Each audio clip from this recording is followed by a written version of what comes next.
Hi, welcome back to my channel. My name is Tina and you're watching Tina.fandoms. In today's video, I am going to be talking about my planned TBR for the Reading Rush, which is an annual readathon that's hosted every July. It's hosted by Ariel Bissett and Raylan Lime from BookTube, and it's something I've participated in before, but I haven't really vlogged my experience. I know I usually make TBR videos for it, but I've never actually followed through and read most of those books during the time I said I would, or actually sat down and filmed it. But this year, because I'm actively posting on Instagram and TikTok, and I'm trying to post more here on YouTube, I thought I would plan my TBR, I would present it to you guys, and then every day of the readathon I would be posting either a little mini vlog each day, or I would do one collective vlog at the end if I didn't feel like there was enough content to do one daily, where I would just vlog my time reading. So the readathon is taking place from July 20th to the 26th this year, and it's supposed to be 7 challenges that you're supposed to follow and read 7 books within 7 days. Of course, if you decide you want to read more or less, that's completely okay. As long as all of your books fit into the challenges, you're fine. And honestly, you can probably hit all of these challenges within 2 to 3 books. So if reading 7 books a week is too much for you, you could definitely just pick a few and go from there. I will list all of the challenges and then each book that I've associated with that challenge. Even though some of these books technically can fall under more than one, I'm picked one per challenge. Also, some of these books I'm solid on, these are the books I want to read for the readathon, but some of them I'm a little iffy on, and I might change them since we still have a month before the readathon. I might pick up a few different books that I'd rather read, so these are all subject to change. But without further ado, let's get started. So the first challenge is read a book with a cover that matches the color of your birthstone. So I'm born in April, so my birthstone is a diamond, which is white and /silver. So for that, I am going to be reading The Bone House. So I don't know much about this book. I know I got it in my Owl Crate box a few months back, and then I just put it on my shelf and didn't really look at it until now that I saw it was silver. So this is a little blurb of the book that I found on the author's website, and it says, since the death of her parents, 17-year-old Rin, from Inuyasha, has been scraping together a major existence in the gravedigger in the remote village at the foot of the harsh and deadly mountain range that was once home to the Fae. Oh, did I hear Fae? How did I not know this book had Fae? I would have probably picked it up sooner if I had known. The second challenge is read a book that starts with the. I'm sorry, are you talking about every YA book ever? For this one, I could have gone with YA since, like I said, the majority of YA starts with the word the.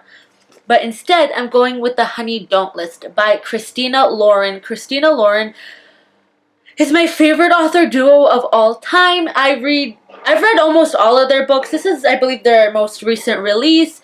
They're all new adult contemporary romance. They always have some weird twist in them as well.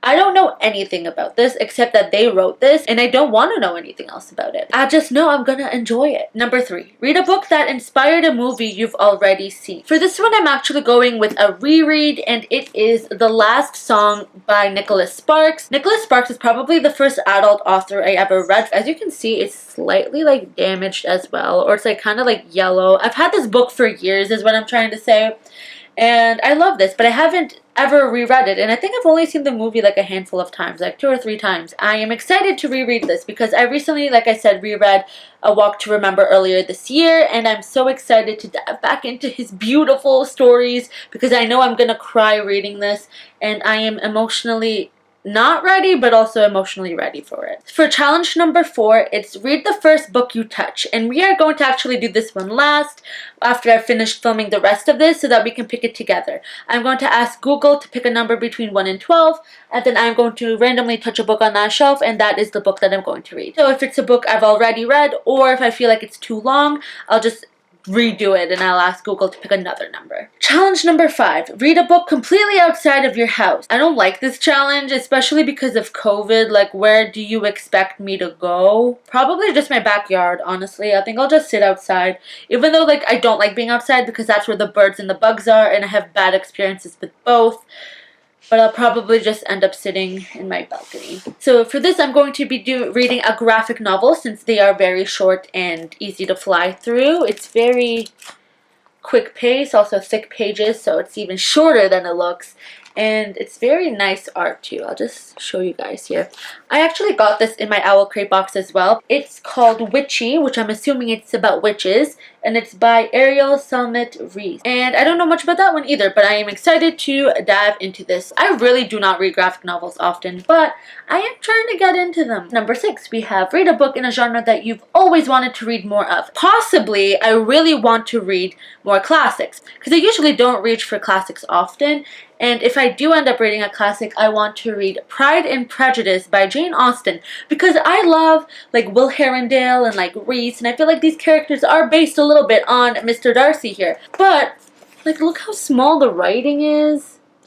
And it's only like 300 pages, but the writing is so small. So I'll either pick up the audiobook of this, or I think I might pick up an Agatha Christie novel, because I don't read mysteries ever, but I really like them, like when I do read them. But Agatha Christie is a very hit or miss for me. But in general, I just want to read more mystery, but I don't have any on my shelf that I haven't read.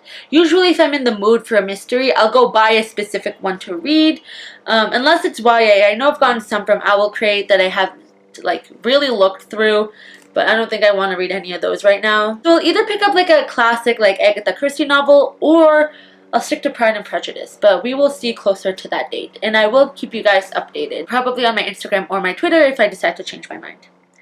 And the final book, before we go back to number 4 and randomly select a book, is read a book that takes place in a different continent than where you live. So I live in North America, and I'm assuming they didn't mean in a fantasy world, so I decided to read a book on my shelf that I've been meaning to read for a while. This takes place in England, and that is Bringing Down the Duke. I follow this girl, I don't remember her handle, on Twitter, and she like is obsessed with the 100, and she's like obsessed with the Cruel Prince, and so we have very similar interests. And I saw her like raving about this book, so I said I gotta pick this up, and I did, and I still haven't read it. So according to Amazon, this is a debut about a fiercely independent vicar's daughter, which takes on a powerful duke in a fiery love story that threatens to upend the British social order. I'm down.